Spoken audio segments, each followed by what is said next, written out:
ગોધરા પ્રાંત અધિકારી અને નાયબ મામલતદારને ધમકી આપવાનો કેસ જમાલ ઉર્ફે દેવા નામના આરોપીને પોલીસે હાલ ઝડપી પાડ્યો છે।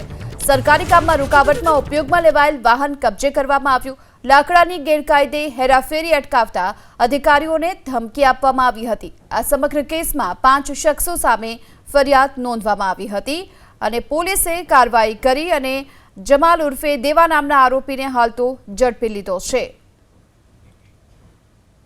ખેડામાં માથાભારે શખ્સે પોલીસ અધિકારીને ફોન પર ધમકી આપ્યાનો આરોપ લાગ્યો છે। મહેશ રબારી નામના શખ્સ પર પીઆઈને ફોન પર ધમકી આપવાનો આરોપ છે।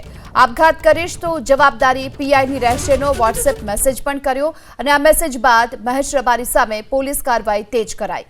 મહેશ રબારી પર નોકરીના બહાને રૂપિયા ઉઘરાવવાનો આરોપ છે અને મહેશ રબારી પર છેતરપિંડીના અનેક કેસ પણ નોંધાયેલા હોવાની વિગતો પણ સામે આવી છે।